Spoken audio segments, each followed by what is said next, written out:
Good morning, and welcome to Ask the Experts on Talk Radio 1190. My name is Joe Ellison. With us is a friend of the show, Darrin Saffell. He's from Olympic Restoration Systems. I should say he's the owner of Olympic Restoration Systems. If you like what you're hearing, please be sure to give them a phone call, 888-756-5967. Again, that's 888-756-5967. Okay. Or you can try out their website, olympicrestoration.com. Thank you for coming, Darrin. Thank you for having me. Glad to be here. Absolutely. So today we are actually talking about radon, and I think probably the best way to get into that would just be to start right from the beginning, and let's talk about what radon actually is. Can you explain that for us? Yeah, and that's a great question because a lot of people don't know, and a lot of people have never even heard of it other than just an element on the periodic table. Right, hands up right here. I'll cop to that. So it is a gas. It's a naturally occurring radioactive gas. It's odorless, tasteless. You can't see it, but it finds its way up from the soil into our homes. Mm-hmm. And it's not. It's kind of a scary thing to let's talk about. Since you said radioactive. We were saying radioactive, right. And you work in home restoration. So I think some people are starting to put the scary puzzle pieces together. But let's talk about why it's important that we know about radon specifically. Yes, it is. It's very important because the fact that I said you can't see it, smell it, or taste it. Right. But yet it is radioactive, and it is the second leading cause of lung cancer behind smoking. That was the biggest thing. Yeah, absolutely. Mm-hmm. Yeah, so it's one of those things. It's kind of like high blood pressure. Sometimes you don't know it until you have a heart attack from it. Right. It's something that you need to know, and people need to be made aware of because it just isn't generally out there in our area. I mean, people don't generally know about this in our area. Right. I mean, if you don't even know that it exists for some people, that other than that it's the thing on the periodic table, mm-hmm. and then all of a sudden it's something that I actually had the number. 21,000 lung cancer cases just from mm-hmm. this, and then some of mm-hmm. those were even from non-smokers as well, which also right. doesn't help in that right. situation. If you're a smoker and you live in a house with radon gas, your chances of having lung cancer are very much increased. Right. But just even if you're not a smoker, you still is more deaths from being exposed to radon than mm-hmm. there is from secondhand smoke. Right. So. So let's talk about this. So we're going beyond, obviously, it's out there and it's scary. So is it a big problem in Texas? And obviously, for the listener, is it happening or does it exist in large amounts around the DFW area? Another great question, because if you look at maps of the U.S., Texas has they kind of rate them in color, and it's a yellow, mm-hmm. where a state like Nebraska is red because it's kind of high throughout. Right. And so it kind of gives people this false sense of security. Oh, I'm in Texas, there isn't radon gas here. But mm-hmm. it's not really true because overall, if you average it, it's low throughout Texas, but there are pockets where it's very high. Right. The Environmental Protection Agency has said that if you have a level of 4 picocuries per liter mm-hmm. or higher, you should take action on that. And that's based on how much of it is in a certain area, right? That's right, in your home.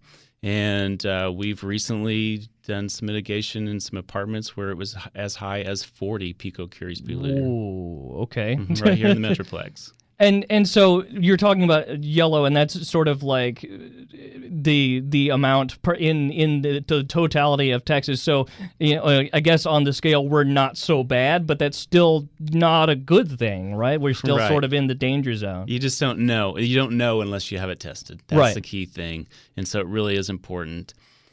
And this is something, right, that's somewhat ubiquitous just because it comes from natural radioactive metals or something that are already in the ground and just happens. It comes from uranium that's in the soil, and as it decays or changes, then it emits this gas, actually converts to radium, which converts to radon, right. and then comes up through the soil and into homes. And I was even reading today that they were talking about that radon even has even drops off. They called it radon daughters, I believe, mm-hmm. or something like that are that aren't gas. I believe they were supposed to be solid, like mold or something like that, but you can still breathe them in and still have problems, right? And that really is the true problem. It's not the gas itself. It's the decay products from radon gas, and it has particles, and as these particles break down, they emit particles which can damage your lungs. Right. So we're talking about all of the stuff behind radon, so let's talk about how you can actually figure out if it happens to be in your home, first off. Okay, and it's actually very simple. There's test kits that people can install on their own and send into a laboratory and have them measure how much radon is in their home, or they can hire a professional to place the kit, or hire a professional to install a device that's called a continuous radon monitor. And with a continuous radon monitor, you can get the readings of the radon levels throughout the day over a period of time. So like every hour you get a number. On a normal test kit, you get a single number back that says, over this 2 to 3 day time period, your level is whatever it is, 4 or 2 or 12. But with a continuous radon monitor, you can kind of see the average, and it actually does vary. Sometimes you'll see higher numbers in the afternoons, or when your heater kicks on, you'll see higher numbers. And so there's some value to a continuous radon monitor, but it's very inexpensive just to get these kits that will tell you a single number, and it's very simple. That's what I was about to ask about, because you're saying, so we have, the ones that you can get on your own versus, having a professional come in.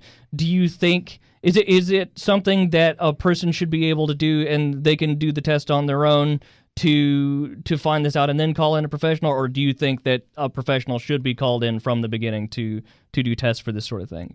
I think the most important thing is that they have it tested. Right. And so if they follow the directions that are laid out on the test kit, where they place it at specific locations in the house, or specifically not other locations in the house, and it's kind of defined on the paperwork. They install it for the period of time that it says, 48, 72 hours, and they send it immediately into the lab and get the results. I mean, you can get pretty accurate results. Right. But if they're not comfortable with that, or if they think, hey, I might forget about it, I might put it on the shelf, then just hire a professional, get it done, and get the results back. Sure. So, or like I said, with the continuous radon monitor, you get a much more detailed report of time and day and all that. So. Right. Absolutely. So, say, for example, and obviously we don't wish this, but someone does find out that they have radon in their house. What can they actually do about it? What's the next step for them, you think? So that's when you do want to call a professional, and there are a variety of things to do. The most common thing that can be done to mitigate the radon is called subslab or submembrane depressurization. And that sounds really complicated, but it's really not. It essentially means that you set up a system that pulls air from under the building, under the home, and extracts it. And so as you suck air from under the house, that radon gas will naturally follow that air path to this fan and out. That way it doesn't flow up into the home. Right. And so it requires a little work, and there's some testing to make sure you get all areas of the house right, but it's really not that complex. And that's generally just the sort of standard level addressing of the problem, right? Is there sometimes when you have to? Is there a bigger step than that maybe yes. if there or go right ahead. Yeah. So there can, even with that method, sometimes you have to have multiple points for extracting air from. If it's a longer house, or depending how the foundation is made, if you can't pull air from one point all the way from the other side of the house, then you have to have multiple extraction points, is what it's called, tied into a fan that just kind of pulls that out.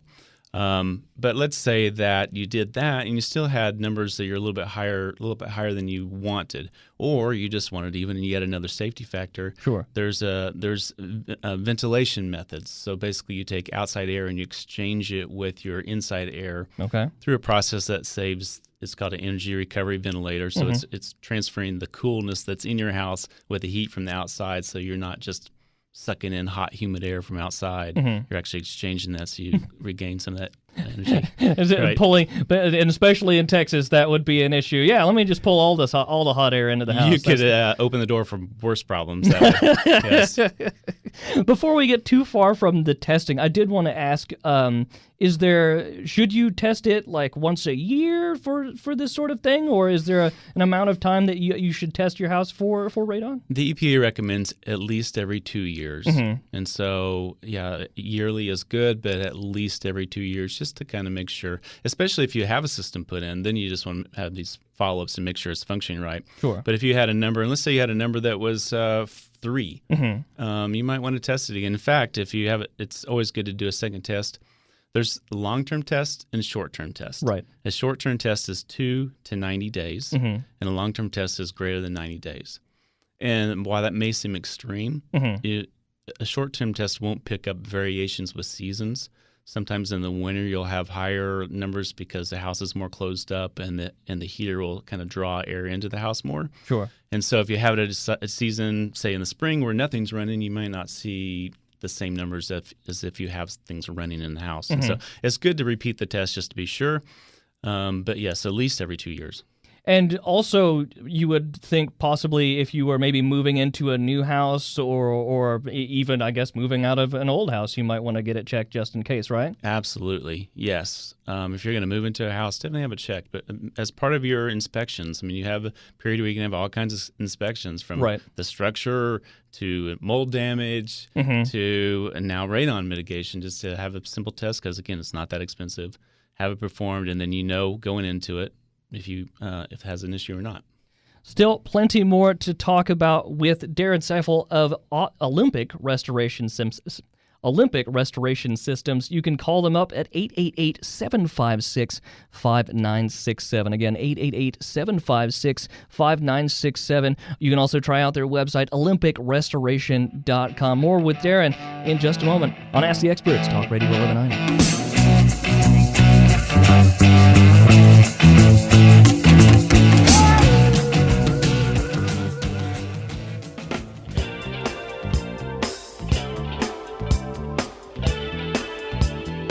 Good morning. We are back on Ask the Experts, Talk Radio 1190. Today we're talking radon with Olympic Restoration Systems owner Darrin Saffell. You can check out their phone number, 888-756-5967. Again, 888-756-5967. Or maybe you can't get to a phone or you want to try out the website first. That's always great too, olympicrestoration.com. Thank you again for coming in, Darrin. I'm glad to be here. Thank you. Awesome. So let's talk. We were talking sort of about moving in and moving out before we went to break. So let me jump right back on that, actually. Say I live in a condo or an apartment or rental home. I don't own my home, basically, is what I'm saying, and I find out that I have radon. Is there something that I can do there? Yes. You have a number of options available to you. The EPA has actually published a guide which specifically talks to tenants, and it kind of talks them through what your options are and things you can do to help and to inform your landlord, and then what your actions your landlord should take. But let's say that they're not taking the actions, or maybe it's simpler than that. Maybe you have a son or daughter that just moved into a dorm, and you found out that the radon levels in the dorm is high, right? Yeah, and so there is a third technique. So we talked about subsystem or sub-slab depressurization. We talked about ventilation, so we exchange outside air with inside air, which would filter that, which would remove that from the inside. There's a third option, which is called filtration. And you can't filter radon gas. But as you mentioned, radon gas breaks down into these daughter products, and it's the daughter products that really are harmful for our lungs. And so there are specially designed filters that will pull these products out of the air. And they've been proven to be effective anywhere from 70 to 98% in removing these products. So you don't address the source, but yet you address the part that is actually harmful to you. And so that is an option. So if you are a tenant and you're not getting action from your landlord, or if it's just you moved into a dorm and it's more complicated, or you just really just want to get it done, just take one of these filters, and they are relatively inexpensive, and not a lot more than just putting an air purifier in your room or something like that. So And talking about inexpensive, the testing kits, you said that you can get a personal testing kit, right, from I'm guessing the EPA or something for the personal ones that you can get for yourself. You could go to I think the EPA website has a place where you can get them. A lot of times you can just go to a hardware store and find them. Oh, and these are inexpensive too, I'm guessing. Do you have any idea how much they run? Are $10 or less. Oh, well, then that's, then it's no excuse almost at this point, Call us and we can mail you one. We charge $30. We mail them to you with a whole kit of the envelope and everything you need, the paperwork, that kind of stuff. Right. Or we can come place them at an additional fee. But it really is not that expensive for such an important thing to know. Right. And so let's talk about the opposite, actual home ownership, and we're still talking about moving in and or say, for example, leaving. But if you come in and maybe you're buying a house, and like we were talking about before, you need to get it inspected before you move in to make sure, for mold and for everything else, and also for radon, like we're saying. Mm-hmm. If I am thinking about moving into a house and it turns out that it has radon in there, is that just a no-go? Is there something... Or is it safe enough if I can get it tested and get it removed? What do you think? I think almost always I would say if you like the house, you should buy it because it really is very possible to mitigate radon. There's only very, very rare few cases across the country where you can't get the levels down to an acceptable level. So I would say, go let your previous owner know about it. Maybe they can help you pay for it, but it's really not. I think you'll be surprised it's not like a crazy price thing. And so I wouldn't. If it's me personally, I wouldn't rule out a house that I loved because I found out it had radon. I would just address the radon. And I'm saying that even knowing what I know, even if I didn't have a company that did it, I'm saying it's worth doing it because you can know that it's done right. I mean, you can do it, you can test for it, and you can measure it so you can ongoing. And it could even be a selling point for you down the road. So somebody else comes in and they're more educated on radon. Maybe they come from a state where it is high. Right. They see that you have a radon mitigation system in your home, then it's a very comforting thing for them to say, okay, this house has already been addressed. They know that it's been taken care of course. So there's a lot of information here about radon, not just about what it is and things, but about how you can solve the issue. If somebody, if we hadn't asked or answered one of those questions for the folks out there, where can I learn more about what's going on here? You can go to our website, which is olympicrestoration.com, but then /radon. On that page, we have information that we have populated on our own, but we also have some links to some other websites that we felt had good information. So olympicrestoration.com /radon, and you should be able to find a lot of good information there. So let's talk about Olympic restoration specifically, since we've been talking a lot about radon itself. And, all of these companies that come in that I talk to, it's fun sort of getting to talk to them and talk to the people behind them and learn about what your personal approach is to doing your business, because there's other companies that do what everybody does almost at this point. And so let's talk about your personal touch and why it matters. Okay. No, thank you. Our mission at Olympic Restoration Systems is to help our customers have healthier, more comfortable homes and lives. And so all of the services that we provide wrap around that idea. So we do mold remediation. We have systems that control moisture under houses. We do a number of things. Radon mitigation is our latest service to add because we found out that it really is prevalent here. We've seen some of the devastating effects of people who have lived in houses that didn't know about it. Right. And it just fits with what we want to be about, and that's helping people. And so it's such a it comes to starts with our employees. We care about our employees, and we try to make our company a place where they want to work, where they feel good, where they feel valued.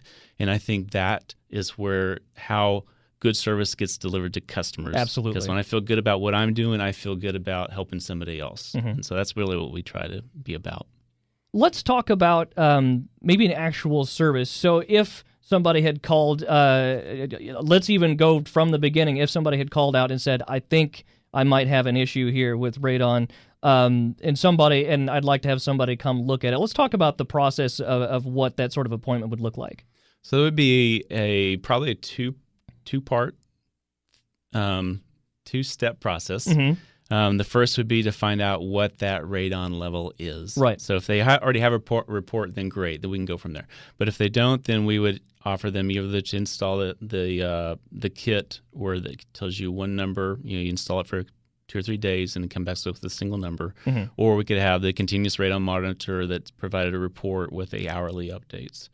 Once we got that back, then we'd know what we're dealing with. And if it said that we were 4, then we would know we needed to take action, and we'd offer them options. Right, because it's between 2 and 4, right, that you're looking for. 4 and above, actually. That's the EPA guideline. Right. Now, just to be clear here, there is no safe level of radon exposure. Right. 4 is kind of a threshold where initially it was set because they thought it might be too expensive to get to lower levels.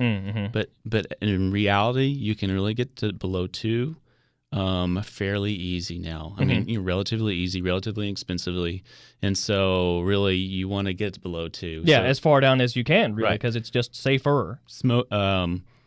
Health effects of living in a long-term in a house with a rating of 4 picocuries per liter is similar to smoking 8 cigarettes a day. Wow. So it really is still, at that level, it still is actually a dramatic impact. Yeah. And so you would want to have that addressed. And so what we would do, if we had the number, that we would talk to our customers about our options, the subslab depressurization, which is probably step 1, the ventilation potentially. Ventilation, again, is beyond just radon mitigation, actually helps with indoor air quality. Oh. And same with the filtration methods. So both of those last two methods will filter out particles in the air, mold spores, anything allergens. So it actually improves the indoor air quality even unrelated to radon. Right. But yet it helps with that, and that's the most critical part.